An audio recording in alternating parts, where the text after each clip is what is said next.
Lutero deu as suas escorregadas também, principalmente com relação a um problema que não era só um problema étnico, racial, era um problema político também. Os judeus que foram expulsos de Portugal, da Espanha, no final do século XV, muitos se refugiaram na Alemanha.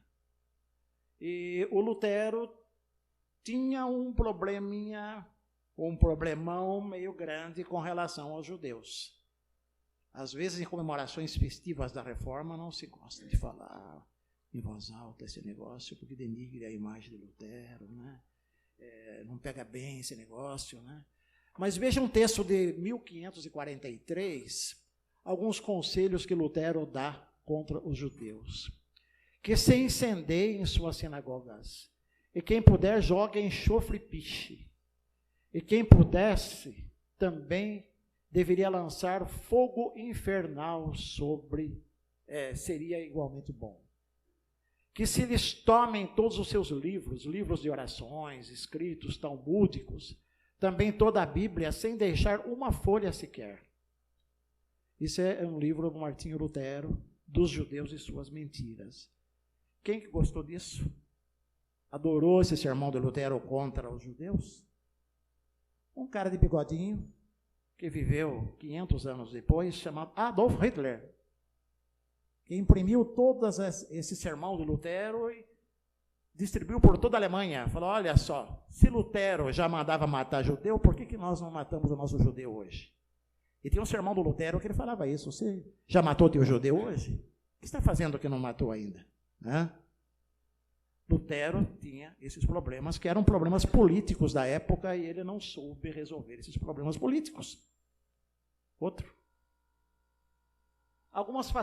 Outras facetas complicadas da reforma de Lutero foi com respeito à Guerra dos Camponeses.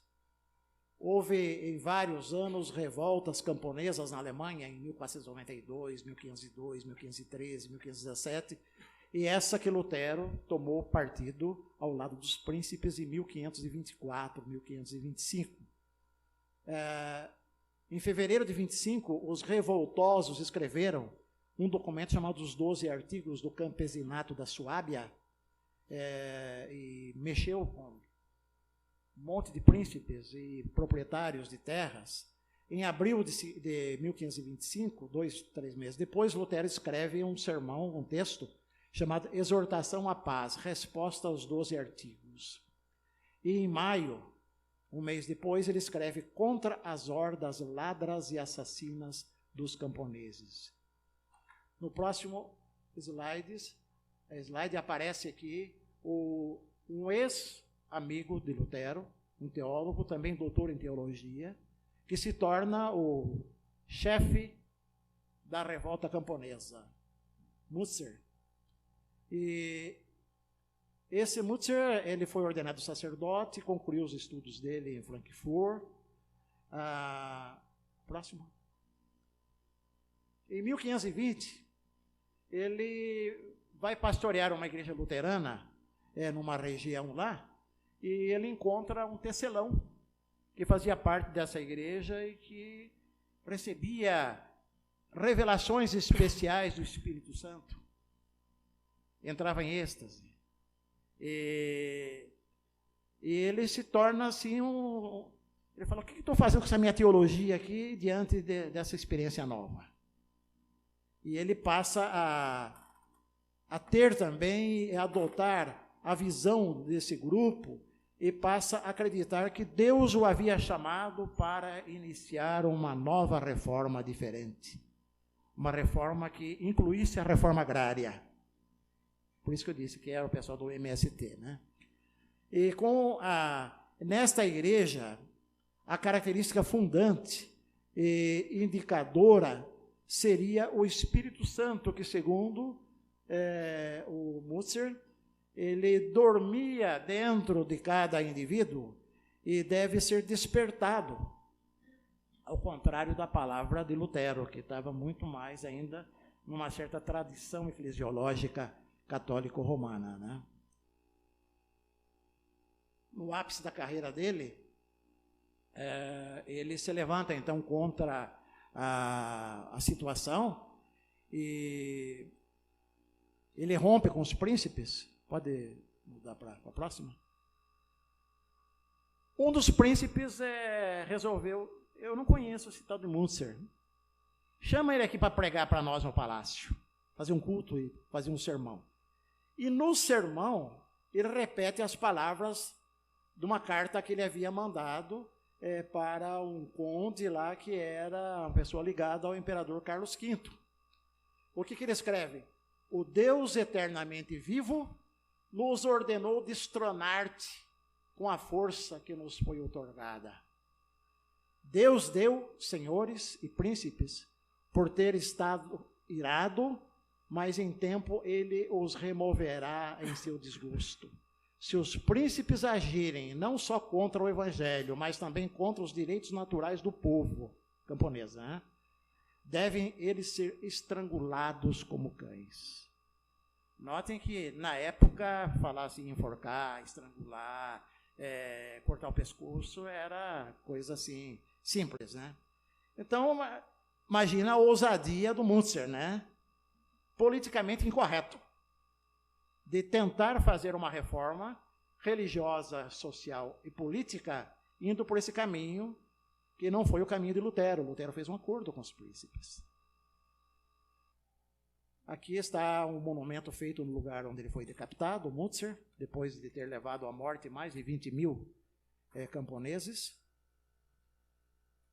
O episódio foi muito usado pelos comunistas. Friedrich Engels, companheiro de Karl Marx, escreveu esse livrinho As Guerras Camponesas, na Alemanha, em que ele repete Lutero e procura mostrar que Lutero foi um agente da burguesia, que só atrapalhou a Revolução, mas que o Münzer, sim, ele era o homem, o teólogo da Revolução. Tema que vai ser tomado depois por um outro filósofo marxista chamado Ernest Bloch. Próximo. Estamos caminhando para o final. Lutero tinha que sair da encruzilhada, porque, por um lado, ele atiçou o povo contra as autoridades clericais. Ele produziu a faísca que precisava para começar um processo de desmontagem da grande máquina econômica, política e espiritual que foi montada no decorrer da Idade Média sob o controle do Papa. Mas, ao mesmo tempo, ele desgosta a população pobre com a adesão que ele faz aos príncipes.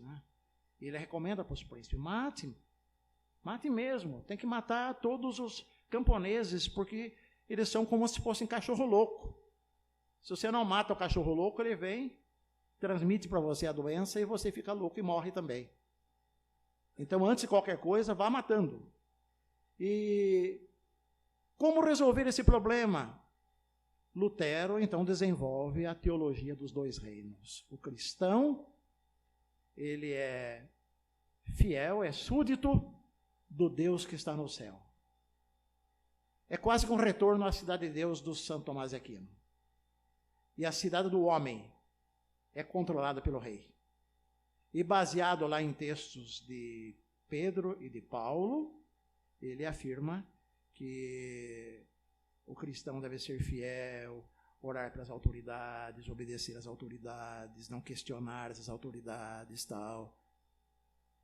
Só Calvino depois que vai trabalhar um pouco com a questão. E quando a autoridade não é ministro de Deus? Quando ela extrapola os limites e se torna uma autoridade infiel a Deus e ao direito natural das pessoas, deve ser derrubado ou não? Esse problema político, Lutero tentou resolver com a teoria dos dois reinos. Também, Lutero, na medida em que foram formando as igrejas estatais, ou as igrejas dos príncipes, na Suécia, depois organiza-se uma igreja luterana, que até 20 anos atrás ainda era a igreja oficial do Estado sueco. E em alguns países da Europa, só alguns séculos atrás que essa situação foi alterada. Então, na medida que as igrejas foram atrelando aos interesses políticos dos príncipes e dos governantes e dos reis, quase que retorna à situação política anterior. Não retorna para aqueles que beberam no humanismo de Erasmo e beberam também na teologia de Lutero, alguns elementos da revolta contra o Papa, contra a igreja, e vão desenvolver aquilo que a gente chama de processo de secularização, ou de desencantamento do mundo. Quem falou para o Papa que ele é o representante de Deus na face da terra? Quem falou para ele que nós devemos obedecê-lo? Porque desobedecendo, estamos desobedecendo a Deus. Quem falou para ele que o rei é legitimado por ele? Há um episódio, isso só foi resolvido, Lutero lançou o processo de descrédito, de deslegitimação dos poderes terrenos. Isso só foi resolvido em 1789 com a Revolução Francesa. E logo depois da Revolução Francesa, o Papa se deslocou para Paris e foi para a consagração do imperador Napoleão Bonaparte, para a sagração dele. E na hora que o Papa pega a coroa para colocar na cabeça de Napoleão Bonaparte, ele toma a coroa da mão do imperador e fala, não, eu mesmo coloco na minha cabeça. Quer dizer, um gesto que diz o seguinte: você não é representante de Deus coisíssima nenhuma. Você não pode colocar, não tem o direito de colocar a coroa sobre a minha cabeça. Se a coroa está sobre a minha cabeça, é graças ao poder da minha espada. Coisa que já foi dita lá no tempo de Lutero por Maquiavel. A política não obedece à religião. A política não obedece a Deus, não obedece à igreja nesse sentido de misturar as coisas. E Calvino e a cidade-estado de Genebra. Aí não vai dar para te falar. O tempo esgotou. Companheiro que tem oportunidade, especialista também em Calvino, né, de falar alguma coisa depois a respeito de Calvino.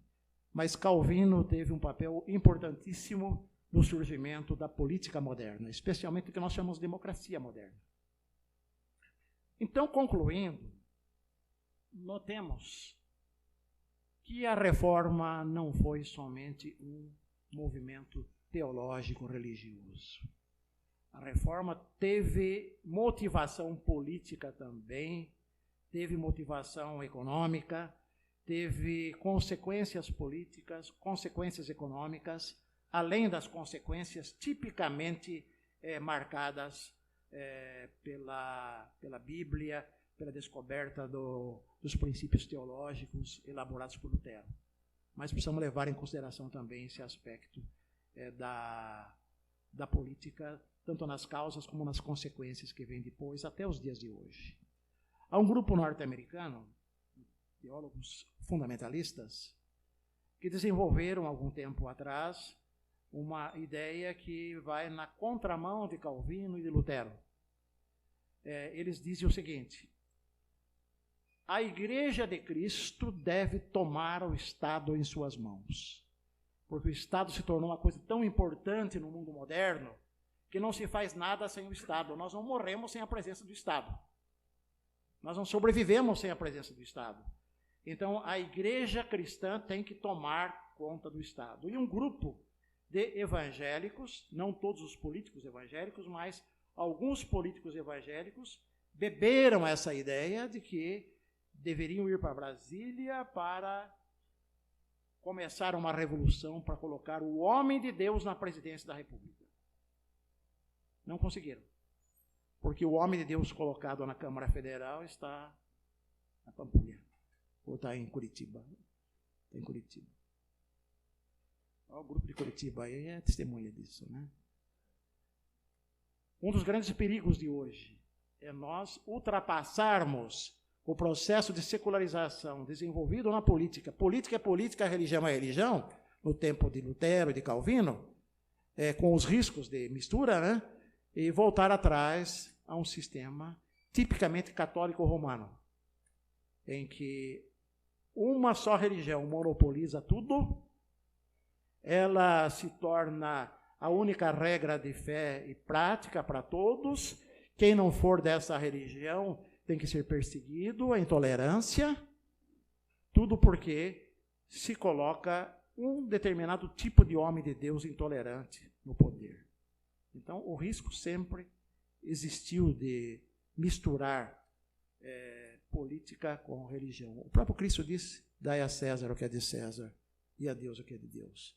Eu acho que Lutero, Calvino e outros nos ajudaram a compreender um pouco melhor esta afirmação de Cristo. A César o que é de César e a Deus o que é de Deus. Obrigado.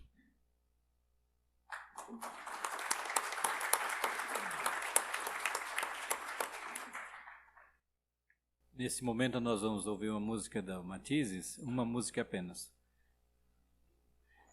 Nós agradecemos a presença do Dr. Leonildo, trazendo esta brilhante palestra, que levanta uma série de questões para pensarmos, né? Então nós teremos aí depois no debate oportunidade para algumas ideias serem desenvolvidas.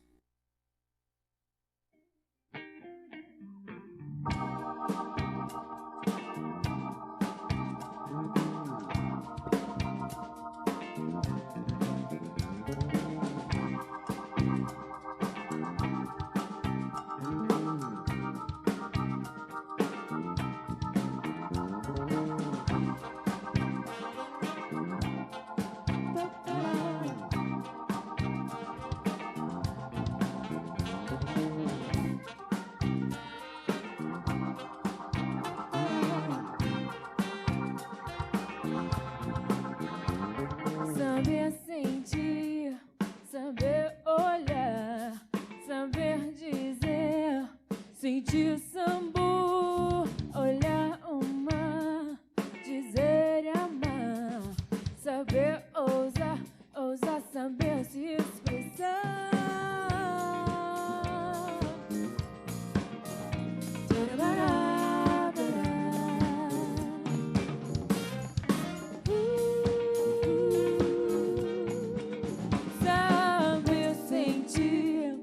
Saber olhar, saber dizer, sentir sambu, olhar o mar, dizer e amar, saber ousar, ousar saber se expressar e conseguir perturbar, emocionar, confrontar, engrandecer, reconhecer, desiludir, desengrupir, ironizar, também sorrir, fazer viver e conseguir perturbar, emocionar, confrontar, engrandecer, reconhecer, desiludir, desengrupir, ironizar, também sorrir, fazer viver.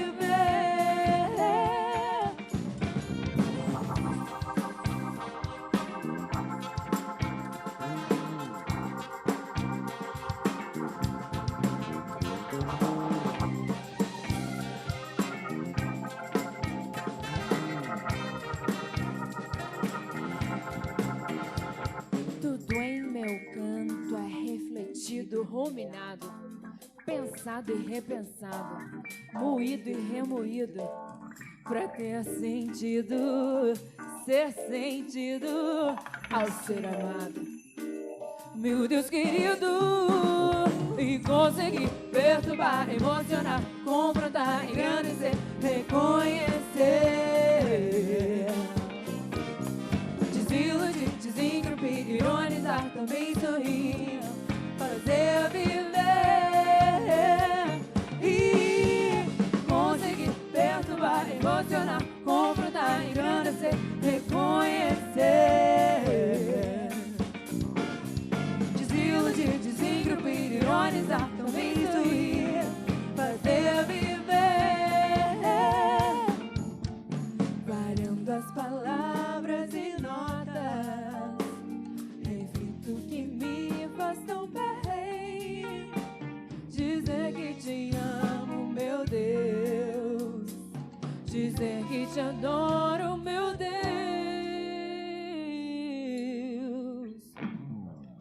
Minha parte eu dedico a ti. Minha vida eu dedico a ti. Minha voz eu dedico a ti. A minha voz eu dedico a ti.